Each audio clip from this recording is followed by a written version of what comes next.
Bom dia a todos, espectadores da Taba TV. Hoje é o segundo programa da série Saúde, que é conduzido pela nossa jornalista Carolina Lourenço. Hoje nós vamos entrevistar a doutora Eliane Matos, que é médica, pediatra, infectologista e doutora em saúde pública. Seja bem-vinda à Taba TV, doutora Eliane. Obrigada. Obrigada, doutora Eliane, por ter aceitado. É um prazer te receber aqui com a gente, para compartilhar todas as informações importantes nesse momento que a gente está passando, né, em que a veracidade e informações verídicas é o que a população precisa. Então, vamos conversar aí sobre o medo da vacina pelos seus eventos adversos, né?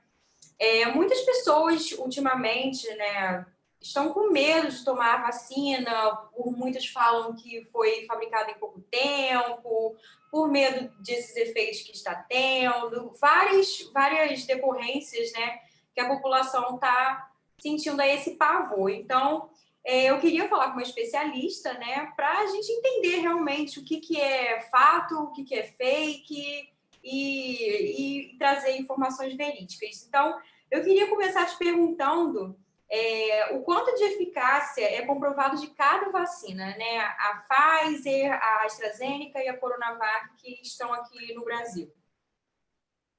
Nós temos... Bom, obrigada pela oportunidade, obrigada pelo convite. Nós temos vacinas para Covid, as que já têm registro definitivo no Brasil, são as vacinas da AstraZeneca Fiocruz, que tem uma eficácia global geral em torno de 70%, para casos graves 100%, e a da Pfizer, que também tem registro definitivo, com uma eficácia de aproximadamente 95%. Nós temos a Coronavac, que tem ainda o registro para uso emergencial, mostrando uma eficácia de em torno de 50,4%. É importante agora nós acompanharmos os estudos de efetividade, que são os estudos que estão sendo realizados agora no pós-registro, que vão mostrar os resultados de efetividade, que são diferentes dos resultados de eficácia. Qual seria essa diferença? A efetividade da vacina ela é avaliada no cenário do mundo real. Então, você tem pessoas se vacinando com intervalos não preconizados, não recomendados, entre a primeira dose e a segunda dose. Nós temos, eventualmente, pessoas que podem tomar apenas uma dose e não tomarem a segunda dose.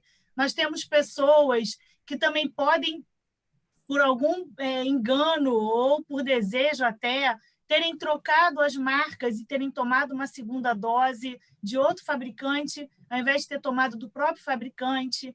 Nós podemos ter algumas questões da cadeia de frio que podem comprometer a conservação da vacina por algum motivo. Então, quando nós estamos diante de um estudo clínico, nós temos tudo controlado, nós temos os intervalos são feitos, controlados, conforme o preconizado, nós temos a cadeia de frio, a rede de frio toda monitorada, controlada. Então, agora, no mundo real, é que nós vamos realmente conhecer a efetividade da vacina. Ah, sim, entendi. Queria fazer uma perguntinha, que eu tenho uma dúvida aqui a respeito desse intervalo entre as vacinas. Porque eu vi um fabricante de uma vacina, lá de São Paulo, que é Coronavac. E a recomendação é de que o intervalo fosse de 21 dias. Né? Só que não é exatamente isso que está acontecendo. Eu, por exemplo, tomei as duas vacinas. Eu demorei uns 30 e poucos dias entre um e outro. Será que isso pode atrapalhar a efetividade mesmo da ação da vacina? Ou não dá para poder prever isso? Ou a gente só vai saber isso depois? Tem que ver como é que esse intervalo entre as doses estão inseridos nas bulas. As bulas das vacinas estão disponíveis nos próprios sites do fabricante e no próprio site da Anvisa. A Anvisa também disponibiliza as bulas das vacinas atualizadas. Eu não sei especificamente para a Coronavac, que eu saiba, são 28 dias, mas eu não sei por que estão, eu não sei nesse caso específico, mas alguns estudos estão mostrando até que o intervalo maior para algumas vacinas, não digo especificamente no caso da Coronavac, mas no caso da AstraZeneca Fiocruz, por exemplo, eles viram que o intervalo maior de 12 semanas mostrou uma eficácia melhor do que o intervalo menor. Então, agora nós vamos poder começar a conhecer um pouco mais da efetividade, até para poder, se tiver que fazer alguma adequação, algum ajuste em relação a intervalos, vão ser feitos agora, e as bulas estão em constante atualização. Por isso que é importante consultar a bula atualizada. Os sites costumam ter as últimas versões, como o site da Anvisa também. Então, vamos só repetir.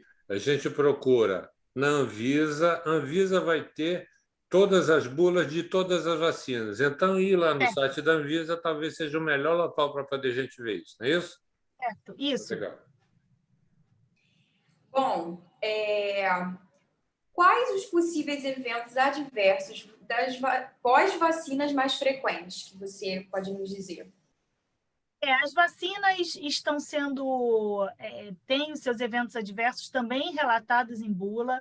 Os mais frequentes para as vacinas COVID é a dor local, é o eritema, que é a vermelhidão no local da administração da vacina. Esses são os eventos mais frequentes, que, aliás, são mais frequentes para todas as vacinas injetáveis. Sim.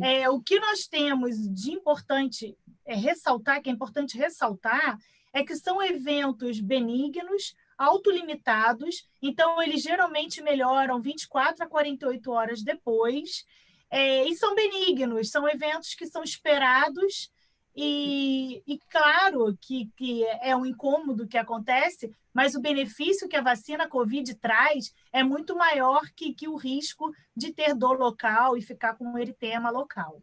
Vou perguntar uma coisa, já que a professora é pediatra também, a questão da vacina nas crianças, não é? Isso é algo, porque as crianças já pegam o Covid. No primeiro momento, não sei se era aquela variante ou aquela versão daquele vírus, vamos dizer assim, não atacava tantas crianças e agora está conseguindo contaminar algumas crianças. A gente vai acabar vacinando as crianças também, e isso é algo que a gente tem que se preocupar. Qual é o panorama com relação à questão da vacinação e proteção das crianças? As crianças, em relação à morbidade, né, a carga de doença da Covid-19 para as crianças não teve o mesmo impacto do que teve para os adultos. Então, para fins de saúde pública, houve uma priorização, uma priorização, uma categorização de acordo com critérios de gravidade de evolução para a Covid grave. Então, por isso que foi estabelecido um plano de operacionalização da vacinação da Covid-19, os fatores de risco e as faixas etárias, de acordo com a faixa etária, de maior risco para evoluir para internação e gravidade. Por isso que nós começamos a vacinar os idosos e as pessoas com comorbidades, e aí houve um decréscimo, né? Começou pelos mais velhos, até chegar agora até 18 anos, que é a previsão, pelo menos no Rio de Janeiro, é terminar a vacinação até 18 anos, né? A partir de 18, até outubro desse ano. Essa é a previsão, se não tiver comprometimento nenhum de entrega de vacinas. Então, as crianças, nesse momento, foram poupadas da Covid-19, das formas graves. Nós tivemos formas graves em crianças com internação? Sim, tivemos óbito também, mas não foi um número elevado, não teve a mesma magnitude que teve nos adultos. Então, os estudos clínicos eles começaram a ser realizados como qualquer estudo clínico em adultos, e depois os estudos clínicos estão começando a sair os primeiros resultados em adolescentes e em crianças.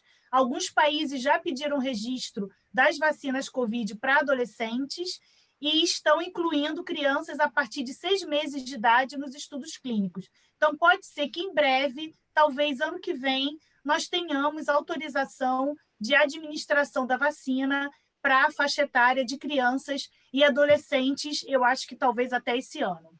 Isso é bom porque espero que tranquilize as mães e pais que assistem o programa Saúde da Taba TV. Carolina. Com certeza, uma ansiedade muito grande, né?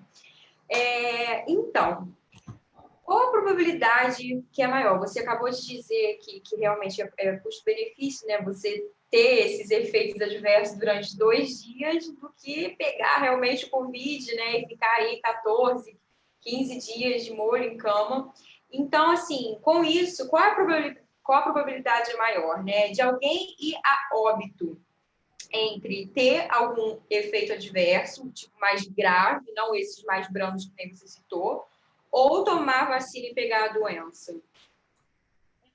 Existem alguns eventos adversos graves, estão até em bula, são eventos muito raros e que ainda o balanço risco-benefício ainda é muito favorável.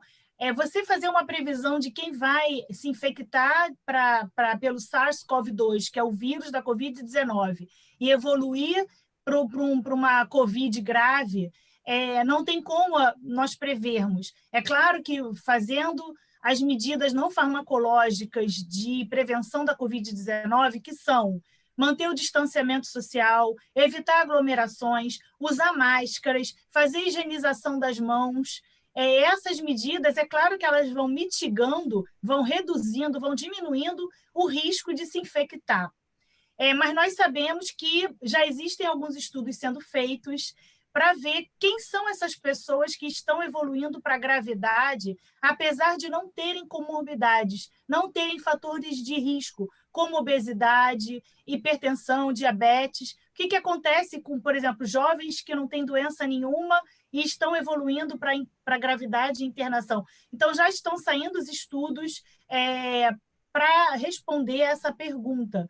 Então, é claro que a frequência de um evento adverso grave pós-vacinal é muito, muito, muito, muito menor do que você correr o risco de pegar Covid e acabar internando e agravando. Então, ainda a vacina como mostra tudo na história que nós tivemos até hoje, de doenças que já foram controladas, doenças que nós não vemos mais sarampo, nós não vemos mais poliomielite, tudo graças à vacinação. Então, o benefício compensa, sim, o risco. E esses eventos são muito, muito, muito raros. Eu queria fazer mais uma pergunta. Vamos lá. Voltar para as crianças. Até determinada idade, a gente consegue detectar alguns sintomas nas crianças, uma febrezinha, um mal-estar. Mas como que a gente poderia detectar, se é que existem casos nesse sentido, uma criança que ainda é pequena, tem 2 anos, 1 ano, isso já aconteceu? E se acontece, qual a dica para poder as mães observarem os filhos, para poder suspeitar e já tomar providência, levar ao médico e assim por diante? A Covid-19 ela é uma doença que ela pode se apresentar com diversos quadros clínicos, diversos sintomas e sinais. E na criança não é diferente. Então, nós podemos ter só febre, nós podemos ter dor abdominal com diarreia.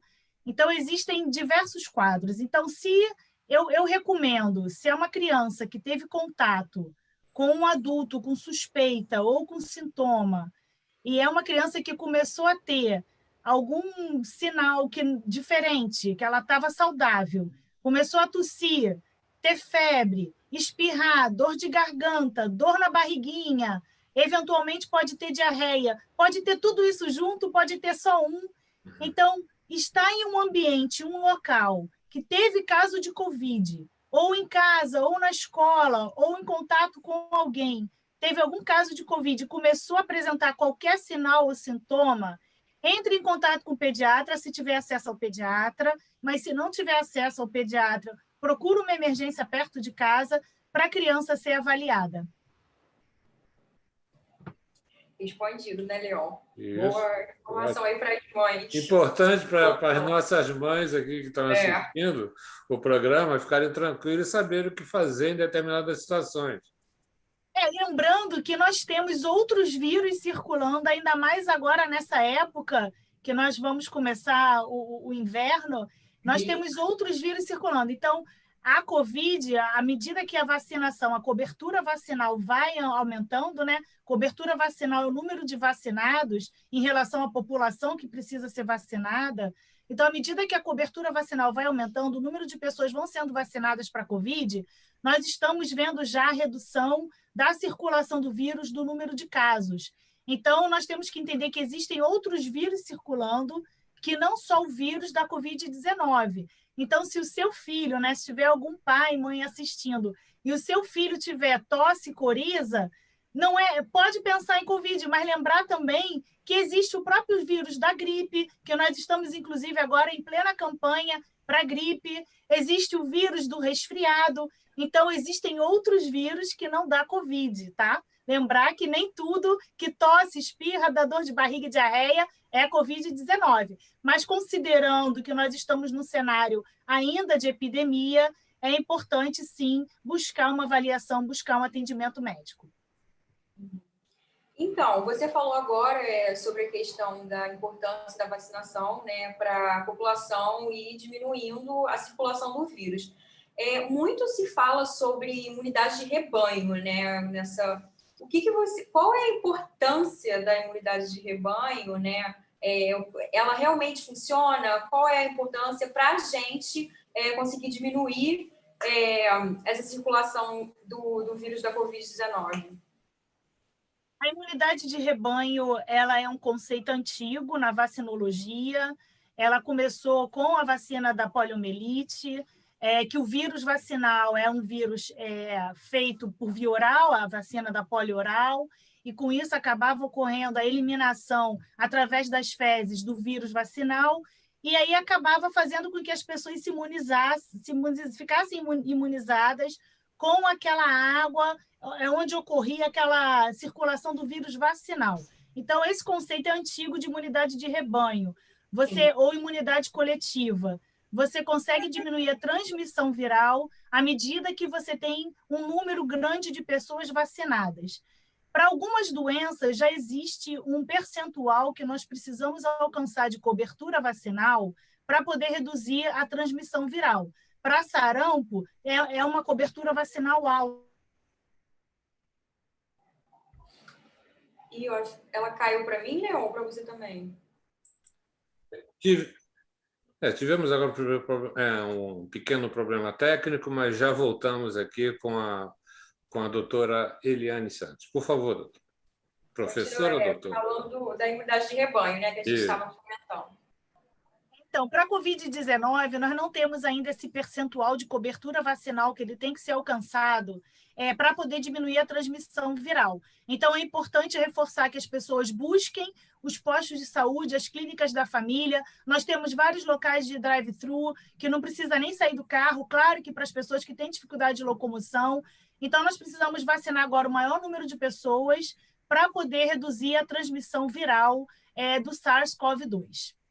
Então, uma questão que é a seguinte: você estava falando, nós estamos num período onde existem diversas doenças também, até que são endêmicas, são características desse período, e fora as outras que não são nem endêmicas, mas que estão por aí, né? Que têm sintomas semelhantes ao do Covid.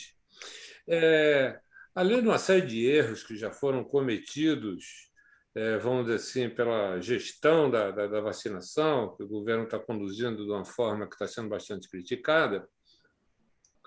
Mas o que eu estava vendo outro dia é que existem alguns lugares que estão investindo pesadamente nos testes. Porque com os testes você vai conseguir talvez diferenciar se é uma gripe, se é um Covid, se é um outro mal-estar qualquer. Você acha que o volume deveria ser muito maior de testes também? Deveria ter vacinação e testes? Porque tem um amigo meu que está trabalhando no emissor de televisão e quase toda semana eles testam. Quase para poder proteger as pessoas, eles testam para poder garantir que aquele sintoma, seja lá o que for, ele não tem Covid. Porque às vezes você, quando vai detectar, você já está com Covid há algum tempo, né? E às vezes nem é tão sintomático assim. Então, minha pergunta é: será que a gente não deveria estar testando muito mais, mas muito mais mesmo?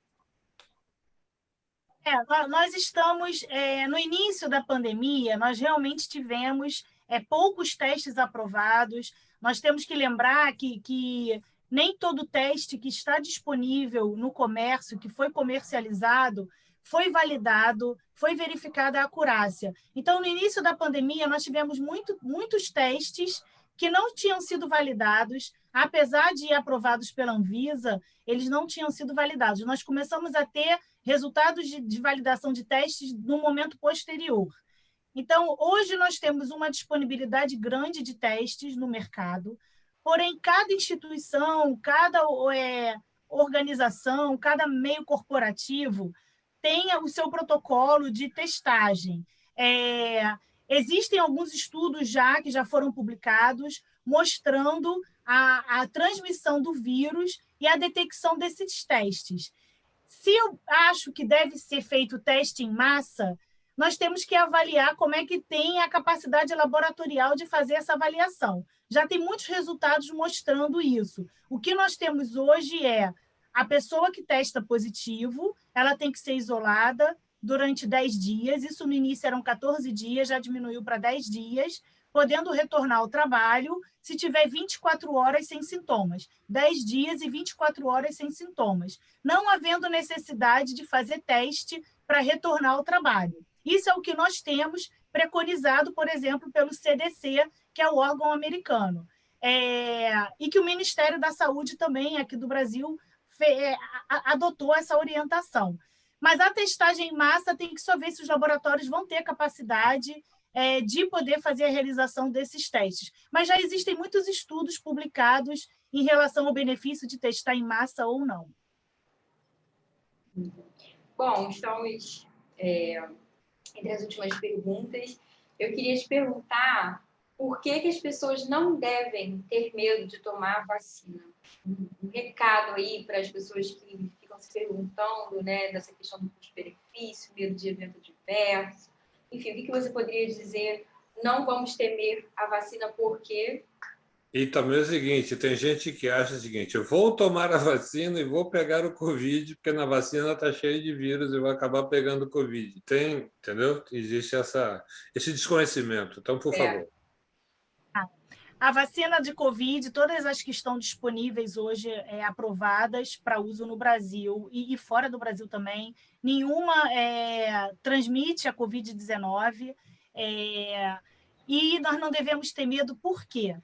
Porque foram feitos testes, ensaios clínicos de fase 1, fase 2, fase 3, foram feitos testes antes dos ensaios clínicos, que são testes em seres humanos, foram feitos testes pré-clínicos, nenhuma etapa de avaliação da pesquisa até o registro foi pulada, foram feitas todas as etapas de avaliação de estudos clínicos, sempre tendo a aprovação dos comitês de ética em pesquisa e tendo a aprovação da Anvisa. E quando cada fase terminava, eram enviados relatórios para os comitês de ética e para a Anvisa antes de começar a fase subsequente. Além disso, começamos aqui no Brasil o que nós chamamos de submissão contínua. Ao invés da Anvisa receber os resultados dos estudos clínicos todos, ao final, durante todo o estudo clínico, a agência nacional, nossa agência reguladora nacional, que é a Anvisa, Agência Nacional de Vigilância Sanitária, Anvisa, ela foi recebendo os resultados durante todas as etapas do estudo clínico,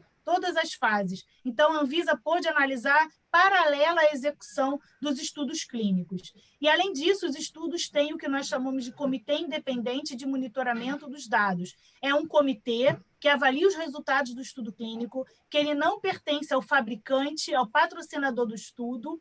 Então, ele é independente, são experts independentes que avaliam os seus dados. Então, isso tudo, o Comitê de Ética, Anvisa e o Comitê Independente, eles podem... É uma garantia também de que os estudos foram conduzidos de forma ética, de forma com metodologia adequada, com rigor científico. Então, só por curiosidade, eu fui voluntária do estudo da vacina da AstraZeneca, fui vacinada em julho e setembro, e não tinha nem registro ainda, e a vacina depois ela foi registrada, e eu fiquei feliz que eu pude colaborar com a saúde pública e com o registro de uma vacina aqui para o nosso país. Pode explicar para a gente o que é a fase 1, fase 2, fase 3, para os nossos espectadores? A gente ouve bastante isso, mas eu acho que nem todos os espectadores têm exatamente essa noção. Então, fala para os nossos espectadores aqui da Taba TV do Programa Saúde.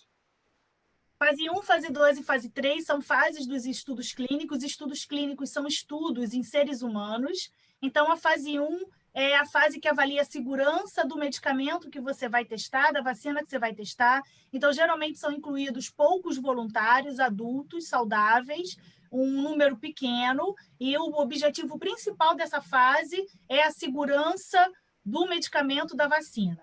Depois, dando tudo certo com a fase 1, passa a se fazer a fase 2. Aumenta o número de participantes voluntários, aumenta também os objetivos, além da segurança, continua sendo estudada a segurança, mas nós começamos a estudar as doses, os esquemas, o intervalo, e nós começamos a estudar a imunogenicidade, no caso da vacina, que é a resposta do nosso organismo à vacina que está sendo administrada do ponto de vista imunológico, da proteção que nós vamos produzir à vacina que foi administrada.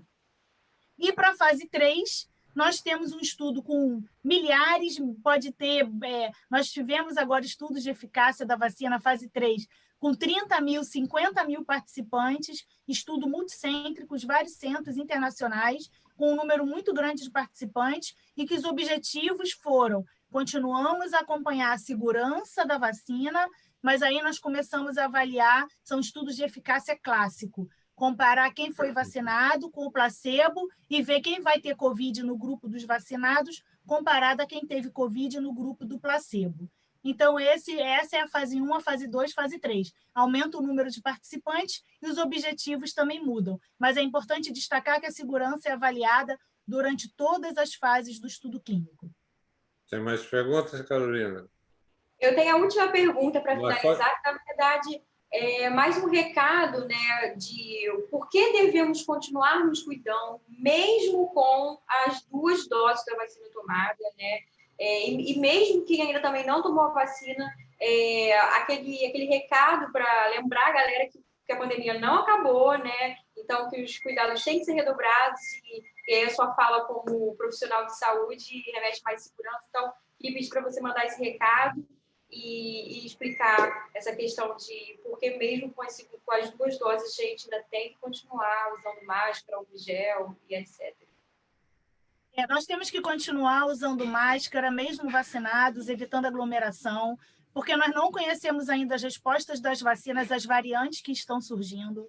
Nós não conhecemos ainda a resposta da vacina nas pessoas que têm comorbidades, nas gestantes. Nós sabemos que essa população de comorbidades gestantes, por exemplo, não foram incluídas nos estudos clínicos, então nós não sabemos ainda como essas pessoas respondem às vacinas, e nós precisamos, com as medidas não farmacológicas, o uso de máscara, higienização de mãos, evitar aglomeração, colaborar com a diminuição da circulação viral. Por isso que é importante manter todas essas medidas, apesar de estar vacinado. E lembrando que a eficácia global das vacinas, 70%, 50%, 95%, quer dizer que mesmo vacinado, você ainda pode ter Covid. Então, eu acho que é uma coisa que ninguém quer ter. Então, por isso que é importante manter todas essas medidas, apesar de estar vacinado. Eu tinha uma pergunta com relação a esses percentuais, porque eu vi um infectologista falar: olha, as pessoas estão discutindo o percentual de eficácia dessas vacinas, porque existe uma discussão comercial e política nesse troço muito grande, mas a vacina, tem várias vacinas cujo percentual, não me lembro se era 40 e poucos %, e funcionam. Isso é tão significativo assim para as pessoas saberem qual é o percentual, porque isso eu acho que não importa tanto, é muito mais para quem é pesquisador do que para a população. A gente, na verdade, tem que se imunizar para poder tentar imunizar as pessoas. Esse percentual não é tão significativo assim. Ou é? Não, nós estamos agora diante de uma pandemia, uma emergência sanitária global, uma emergência de saúde pública global. Então, as pessoas têm que se vacinar, independente do produtor ser A, B ou C, do que tiver disponível no posto. Nós temos que nos vacinar com a vacina que tiver disponível no posto, para poder, o quanto antes, eliminar essa doença, diminuir a circulação do vírus o quanto antes. Então, independente da eficácia das vacinas, a vacina que tiver disponível, você tem que fazer. Certo. Eu tinha uma pergunta assim. Essa é a senhora que é a professora, que na verdade já deve ter estudado bastante historicamente as pandemias. Minha pergunta é a seguinte: será que essa é a pior de todas as pandemias que a gente já passou? Olha, pela magnitude de países atingidos e pessoas e óbitos, sim. Nós sabemos que com a globalização e circulação das pessoas de um modo muito rápido, nós não estamos livres de futuras pandemias, eu espero que não aconteça, mas nós precisamos valorizar a ciência, investir na ciência, porque só assim nós vamos poder ter um modelo preditor do que pode acontecer no futuro em relação a pandemias e evitar que essas pandemias aconteçam. Você está falando sobre a ciência, é importante observar o seguinte: mesmo aqueles que pregam contra a ciência, quando na verdade estão mal, procuram a ciência. Eu vi um pastor que ele, apesar de pregar a cura dentro da igreja dele, quando ele teve problema ortopédico no joelho, ele foi no Hospital Sírio-Libanês, não é isso? Então, é natural que as pessoas acreditem exatamente naquilo que é o desenvolvimento da humanidade. O que mais desenvolveu a humanidade foi a ciência, e não foi o misticismo, vamos dizer assim, né? Carolina, tem mais perguntas? Não, a gente já está no horário previsto, na verdade, então a gente tem que finalizar. Eu não combinei com ela. Mas queria te agradecer muito, muito. Assim, eu acho que nesse momento, como eu abri a entrevista falando, é essencial, né, esse compartilhamento de informações. Então, é isso. Muito obrigada por ter aceitado o nosso convite, ter tirado o seu tempo aí, que é corrido, né? Ainda mais nessa pandemia, eu imagino que você deve ser uma das pessoas muito importantes, né, para ajudar nesse combate. E é isso. Muito obrigada mesmo, tá bom? Obrigada a você. Eu queria que você tivesse as palavras finais, por favor. Obrigada a vocês. Quando chegar a vez de cada um, tomem as vacinas para a Covid. Obrigada pela oportunidade e desejo sucesso ao canal da Taba TV. Obrigada e contem comigo quando precisarem. Ok, então, hoje nós tivemos uma excelente entrevista que vai contribuir muito para os nossos espectadores. Eu acho que esclareceu algumas coisas que muitas vezes na entrevista da televisão elas são mais politizadas e tem muito mais questões. Essa aqui foi muito mais objetiva para o cidadão, vamos dizer assim, entender e se cuidar também. Então, agradeço de coração à professora Eliana Santos e espero que todos os nossos espectadores da Taba TV, do programa Saúde, da Taba TV, agora tenham mais subsídios para poder entender e se cuidar. Não é isso? Então, um abraço e até o próximo programa.